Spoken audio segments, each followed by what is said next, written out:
There's Alex. Hey, Patricia. Hey.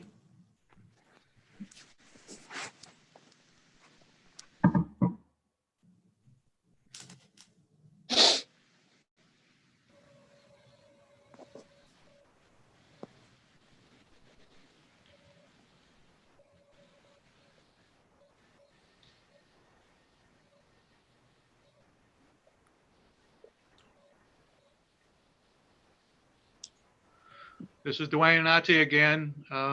Let's see, Alex, you good on sound? Can you hear us fine?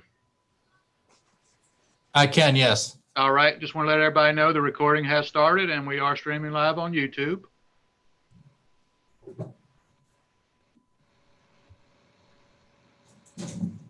Is everyone that we're expecting to attend online?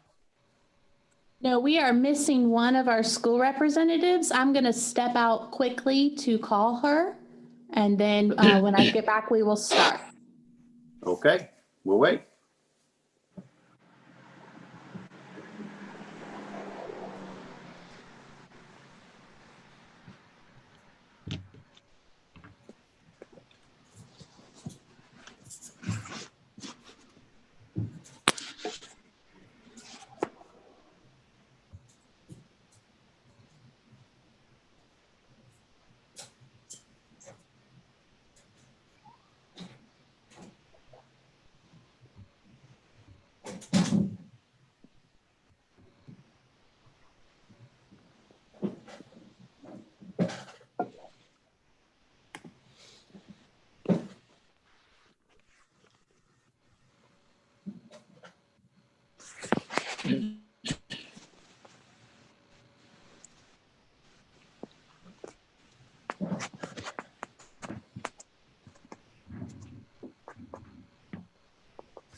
Hey, Mary Lou, it's Dwayne. Hey, Dwayne, how are you? I'm doing great. How about yourself? Doing fine, thank you. Great. Your sound's good. Video's good. Good.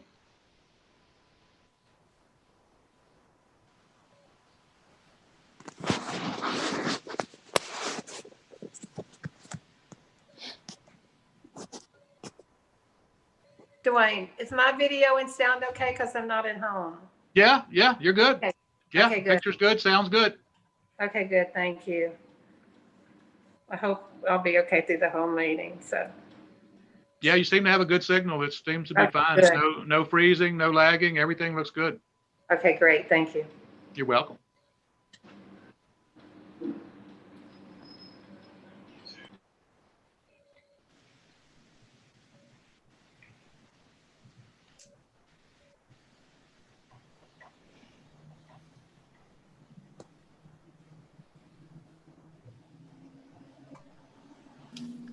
I just spoke with our school representative. She is trying to get on right now as she's the third agenda item.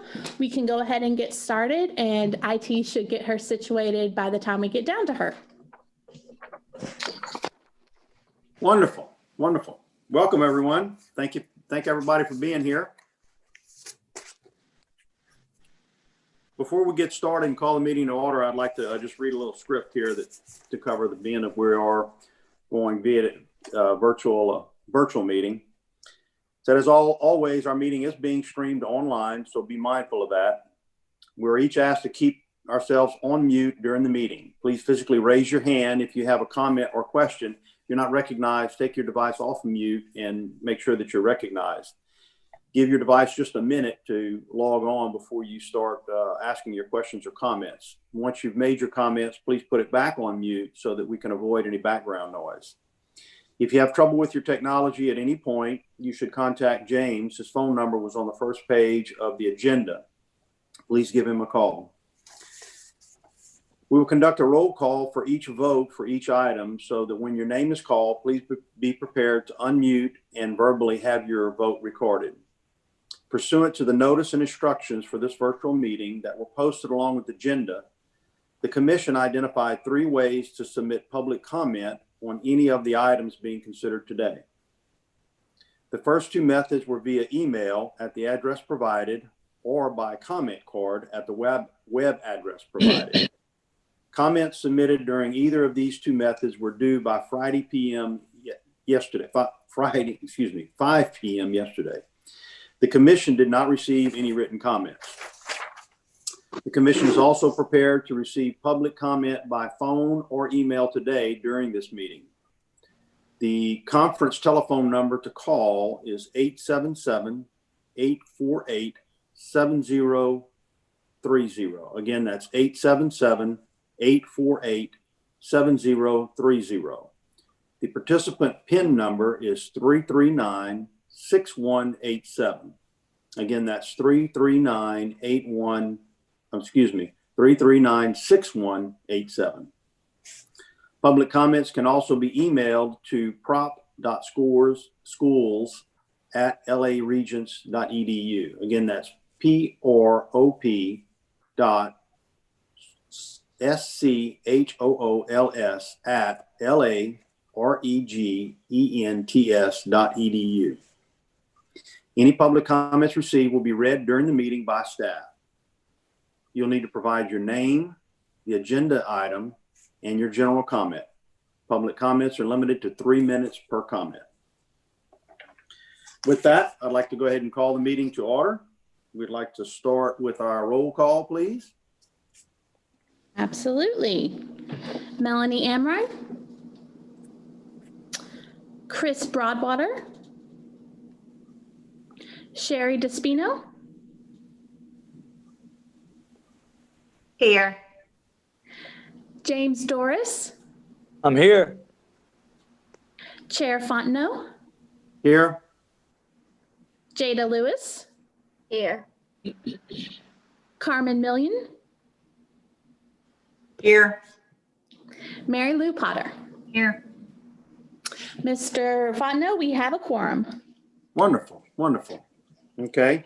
Our first item is to approve the minutes from our previous meeting. Everyone should have received them by email and had time to review them. Is there any comments?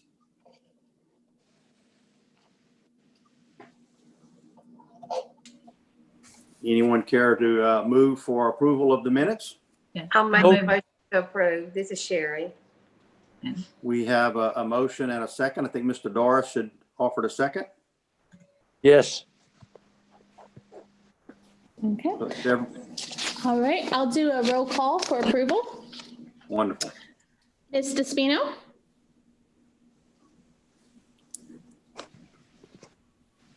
Oh, Sorry, yes, I'm sorry. It took me a minute to unmute. Yes. no worries. Mr. Doris. Here. Chair Fontenot. Yes. Ms. Lewis.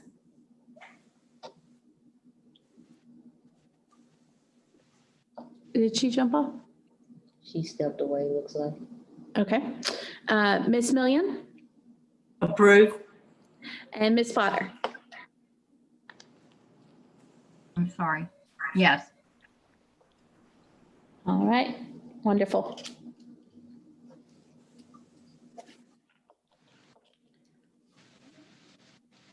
Should we move on to the next agenda item then? Ms. Lewis, I see Ms. Lewis has Oh, no, returned. no. Would you like to count her vote? Yes. We're voting on approving the minutes, Ms. Lewis. Do we have your approval? Approve. Wonderful. Wonderful. Okay. We'll start our initial license applications that are up for consideration. So we have Royal Angels Anointed Hands, LLC. That is correct. This school is located in Clinton, Louisiana, and is represented today by the school's owner, Ms. Shamika Royal, and the RN coordinator, Julie, I might not pronounce your name correctly, Julie Samhai? Smayhay, but that's very good. Manhay. Okay, thank you. This school is proposing to offer one program of study, the Certified Nursing Assistant, and it's going to be 105 clock hours and a 3-week program. The school has met all the legal and administrative requirements to be approved for initial license.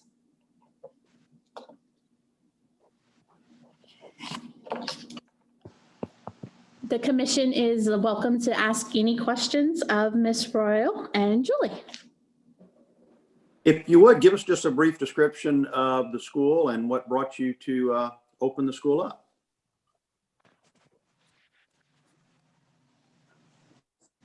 Hello. I'm sorry. Hello. I'm Shamika. I didn't quite get the first question, what you asked. I just asked if you'd just give us a brief description of the school and what made you decide to open the school. Oh, okay. Well, Royal Angels Anointed Hand is a school. Me and Julie came together and in the community is a need for CNAs. We are a privately owned, should I say, Christian, God-fearing owners that wants to give back to our community, knowing the need of CNAs in the healthcare field.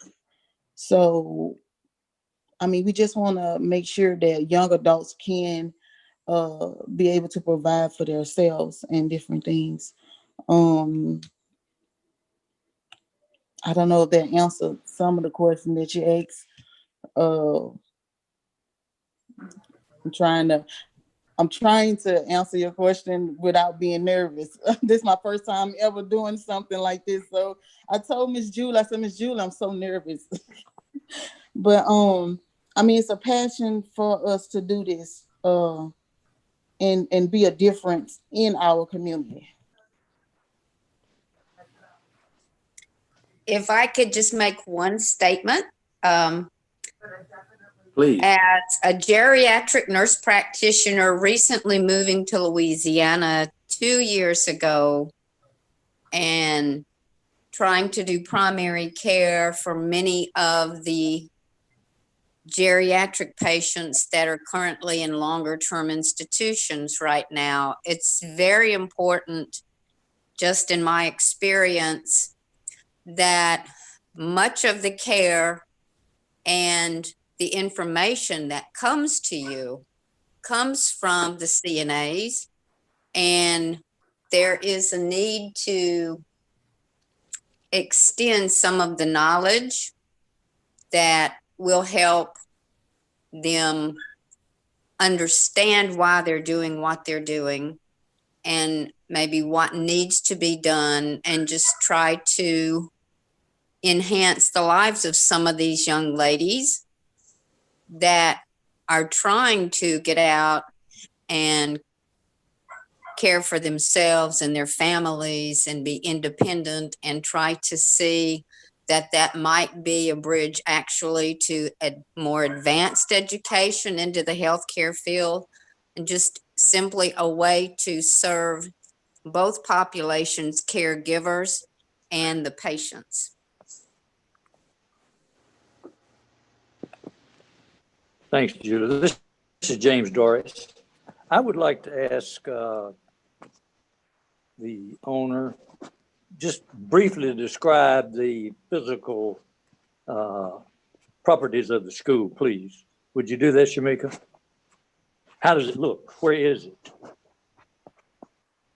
It's located in Clinton, Louisiana. It used to be a doctor's office. Dr. Piker, a well-known doctor here in the East Feliciana Parish. It have 2 classrooms, just for the CNAs, a lab, a computer lab, the lobby, and the receptionist area, and all furnished and ready to go to start teaching as soon as possible.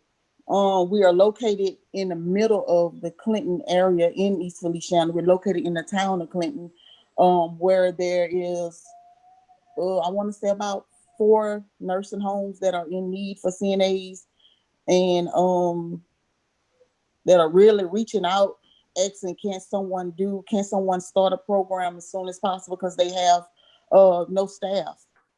And as I said before, the need is heavy and it's needed for good quality CNAs, and we're ready to do that and start that as soon as possible. How many, this is Mary Lou Potter, how many students would be admitted per cohort, and how many cohorts do you plan to admit per year? We can teach up to 20 students per session, which is 105 hours. For 3 weeks, we can teach 20 per instructor. And we plan on doing at least one a month. Starting the class once a month. Okay, I have 2 more questions.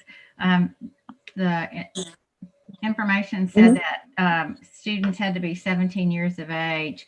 Do they have to have a high school diploma, or could they enroll while they're still in high school? They can enroll while they're still in high school, actually. That CNA is one of the programs they can actually get certified and don't necessarily have to have the diploma, but need at least a ninth grade comprehension, knowing how to answer questions in a proper way, and to take care of resident patient clients effectively. Okay. And do you have indication that you have an interested pool of students? I know there's a need for graduates, but do you have people who've approached you that are interested in participating, or how are you gauging the interest?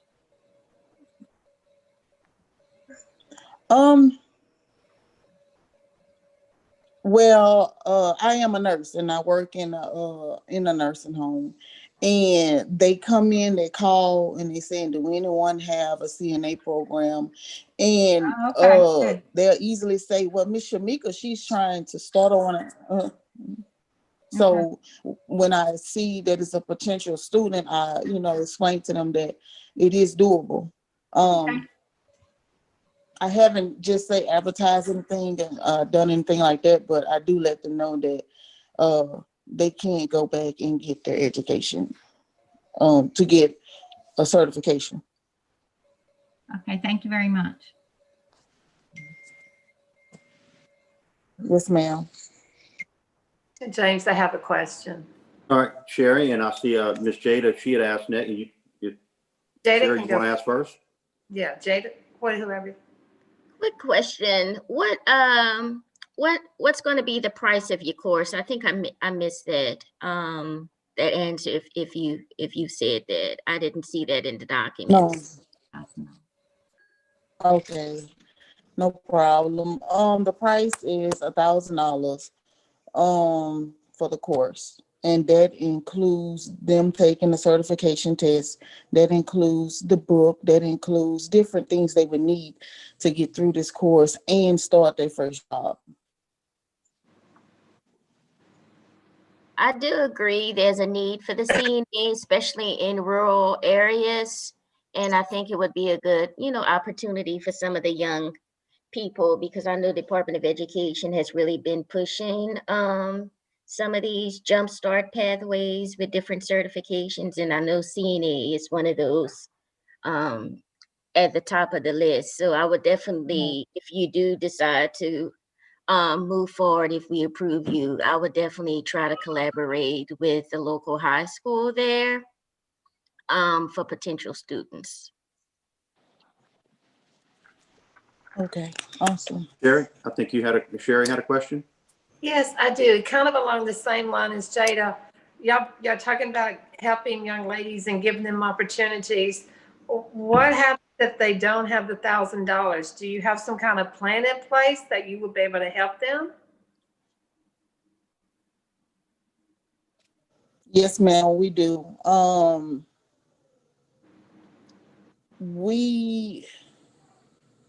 We talked along the lines of becoming totally free in some aspect, but we can't be totally free because we have to keep the lights on, we have to keep things going. But just say a parent come along or someone come along and they can't pay, but they're in school. We're not just going to say, well, you can't finish. No, that's not the case. Eventually, when you finish, you're going to get a job. You're going to get something to be able to pay. We're not stop anyone from going if they can't pay. That's not our goal. So Yeah, but if just say for instance, they don't pay at all, your phone, is it my phone breaking up or your phone? yeah, but yeah, because you were talking about helping young ladies and seeing the need in the community. And so seeing that you probably want ladies, but yeah. I'm listening. Can you hear me? Yes, ma'am. Okay. Yeah, that was my biggest question because I can see your passion for helping. And so I just didn't know if someone came to you, what you would do are you going to try to work out some kind of payment plan with them or just what kind of financial information? Yes, ma'am. We're also looking Yes, at ma'am. grant writers, finding somebody to help us write grants, maybe for some funding out there in the community. You just need a cable or you want the block too? Oh, yeah.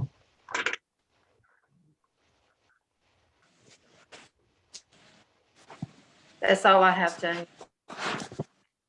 I have a question. I have a question for you, Shamika.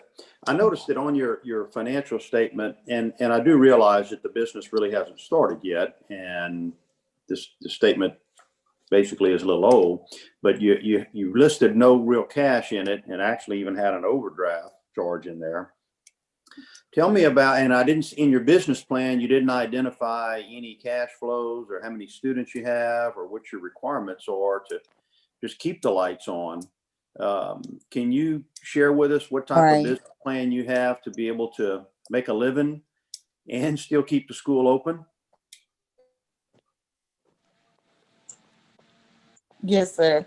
When my CPA did the financial part of it, I noticed that it was in negative, and I was like, "Oh, this not gonna look good. They're gonna think that we're not gonna be able to afford it." But the thing about it is, we didn't have any cash in there. That was just the beginning of the pandemic, and things was coming out so fast with the fees and different things. But we are going to be able to keep it open, keep funds flowing.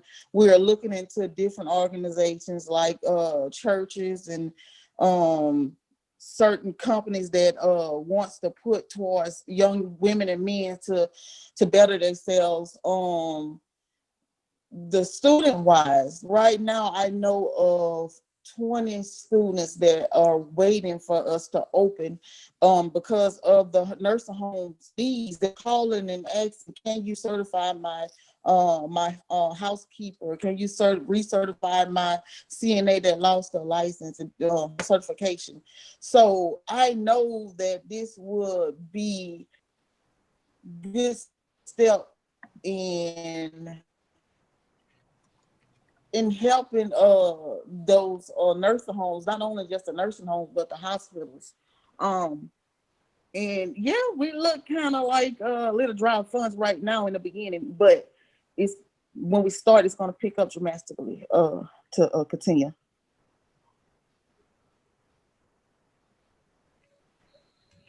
Well, I will share with you, I would like to emphasize the importance of an effective business plan that actually identifies how you're going to make money and make a profit. Because even though your passion for wanting to help is fantastic, if you can't make a living at it, it's not going to really help you in any way. You have to be able to keep your personal lights on. Right. And the concern would be is if you've got some students that have paid, but you come to the realization that you can't keep the school open, and people have already paid their money, but you can't fulfill your commitment to them to finish teaching them through the certification.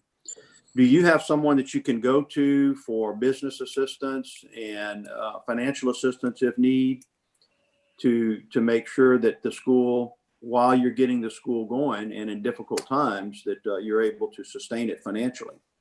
We do. The reason of the negative that you've seen on the account was because we couldn't advertise. We couldn't say anything about what we're doing. So we couldn't apply for any kind of assistance because we was under the impression if we say anything about, say, CNA school, that we was going to be fined. I have a grant writer on hand that's ready to start the process of getting our funds and everything before we can remain open.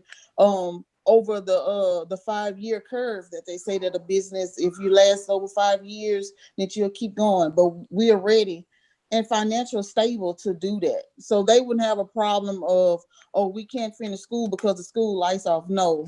What I'm saying to you is we didn't advertise, we didn't say anything. We didn't really get any kind of funds right now because we're trying to make sure that we was following the guidelines of the Board of Regents.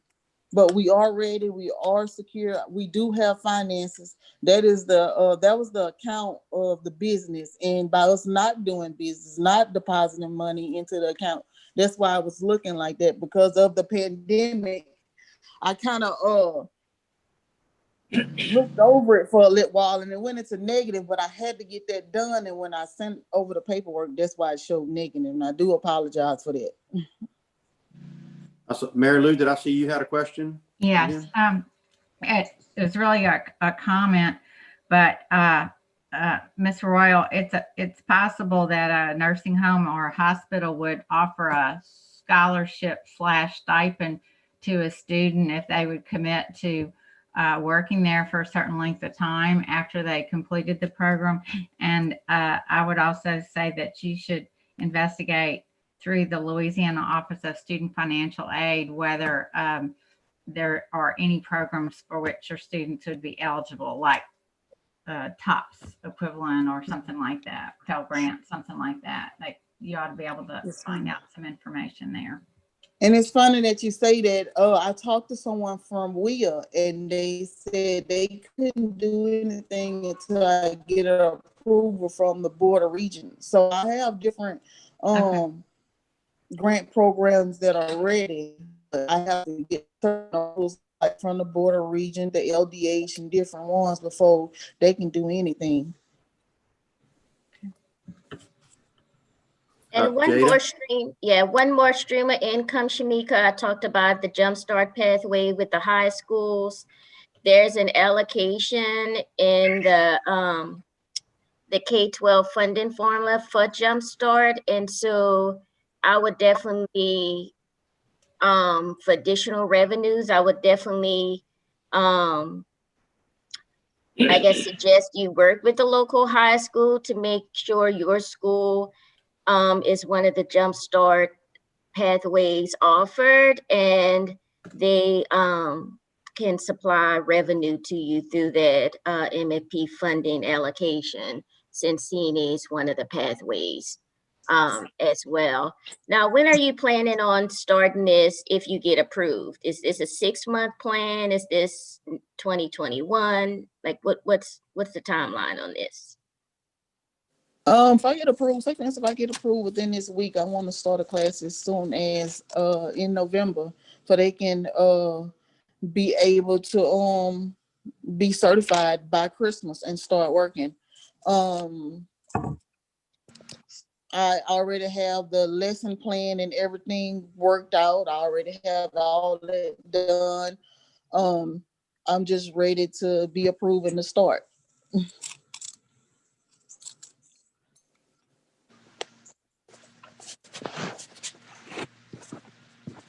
Any other comments or questions?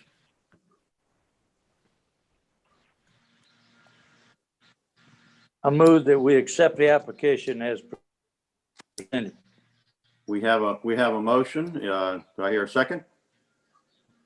I second it. Okay, before we vote, I'd like to check with staff to see if there's any comments or call-ins. No comments and no call-ins.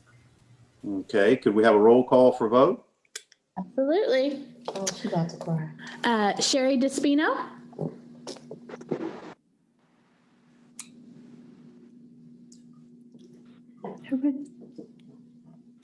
You're still on mute. There you go.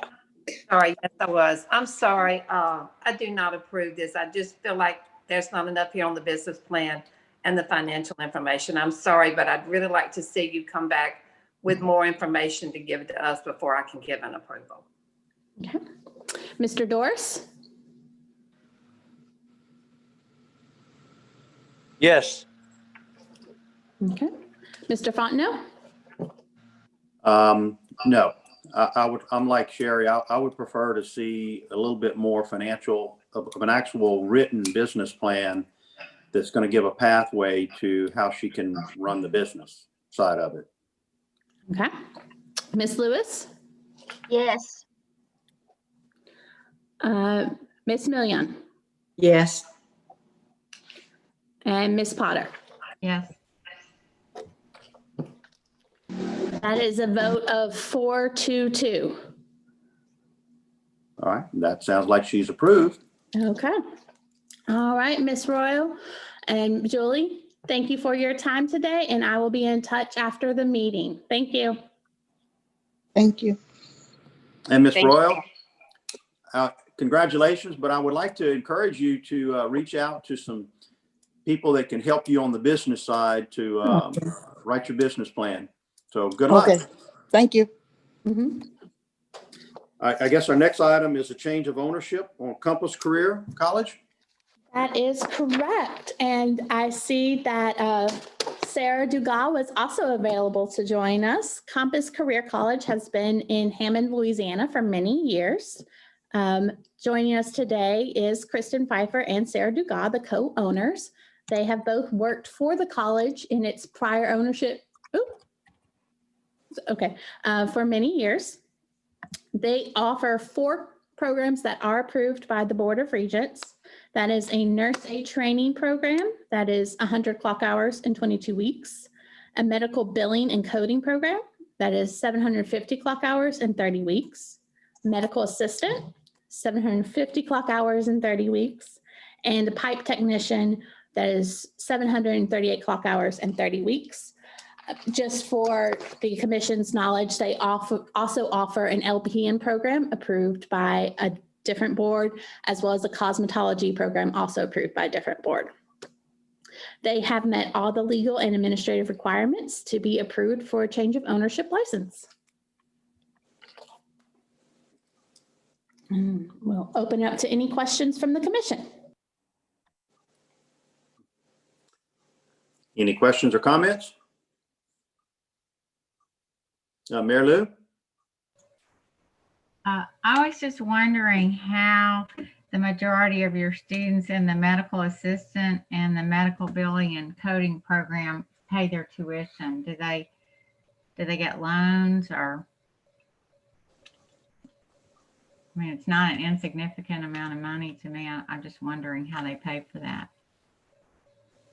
Did I see that y'all were a part of the Pell Grant program? We can't hear you. We can't hear you.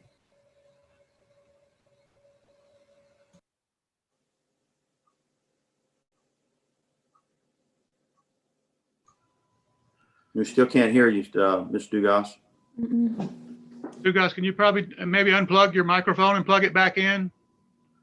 Or if it's connected to the camera, you might have to unplug your camera and plug it back in.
Ms. Dugas, I hear something. Sound like somebody's trying to come on.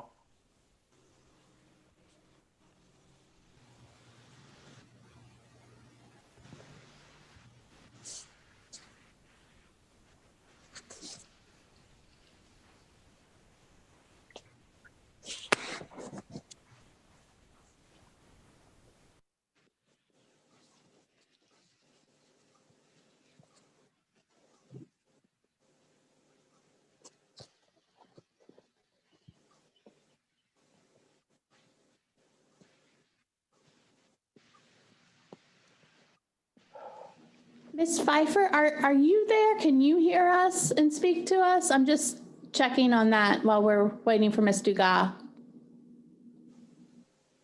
Hello? Yeah, we can hear you. I can't. No one can help me. No, Hello? Sarah, we can hear you. Okay, just to clarify, I am Kristen Pfeiffer. I am having technical difficulty. Well, Ms. Pfeiffer, under Sarah's name, welcome. We can hear you now. Thank you for joining us. Miss Dugas is on vacation and yes. Okay, so sorry about this. So just the question, Miss.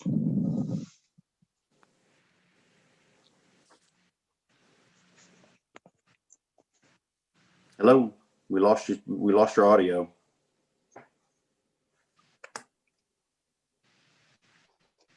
Our medical assistant and medical and billing and coding programs are federally funded.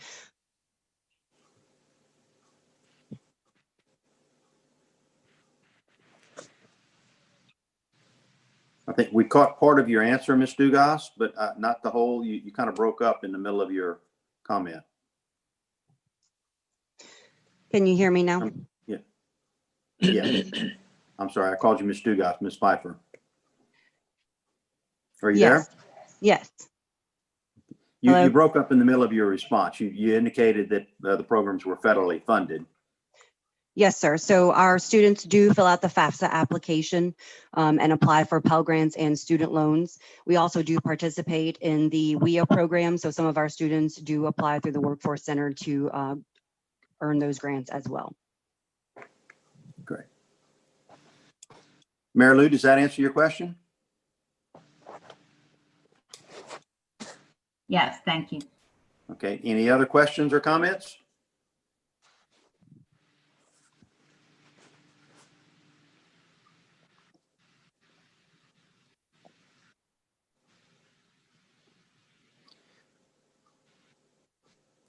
I do remember this school when y'all first were licensed. Do you remember the year that the school was licensed? The new owners bought it in 2004, and that is when they bought the school. Yeah. Because I remember the question about how did the welding get put into there? You got all these medical certifications and classes, and then there's welding kind of out of place. But so I do remember that being a topic of discussion. But if we have no other comments or questions, do I hear a motion for approval? Yes, I move approval. Second. I think we have Mary Lou and Mr. Doris. All right, I will do a roll call. First off, do we have any public comment? Yes. No public comments. Okay, roll call. All right, Ms. Despino, Yes. Mr. Doris, Yes. Mr. Fontenot, Yes. Ms. Lewis, Yes. Ms. Million, Yes. Ms. Potter. Yes. Wonderful. Well, thank you, Ms. Pfeiffer, for being here despite our technical difficulties. And I'll be in touch with you and Ms. Dugas. Thank you very much. I do appreciate it. Have a great day. Thanks, you too. Thank you. Next item is the renewal applications. Everyone Yes. should have gotten them. And I see they start with the Academy of Interactive Entertainment and go to Woodland Healthcare Training. That is correct. We have 28 renewals this time.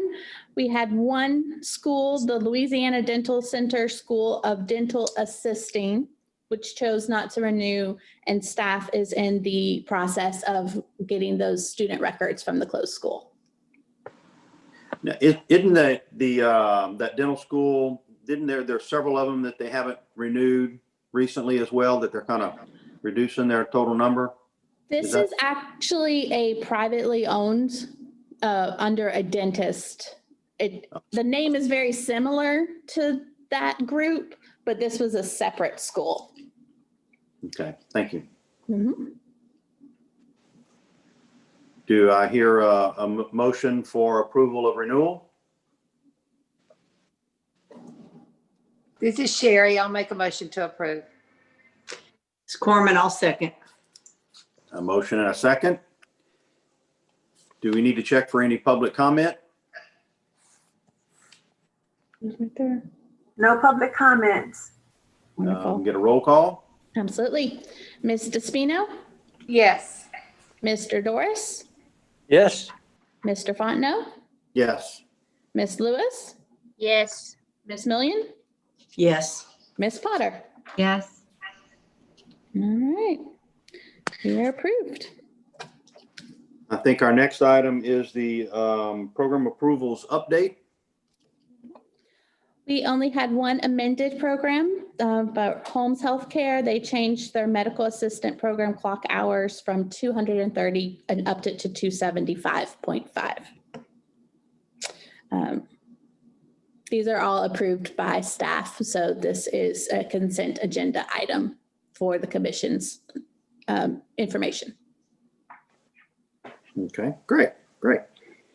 Do we have any other business to be discussed?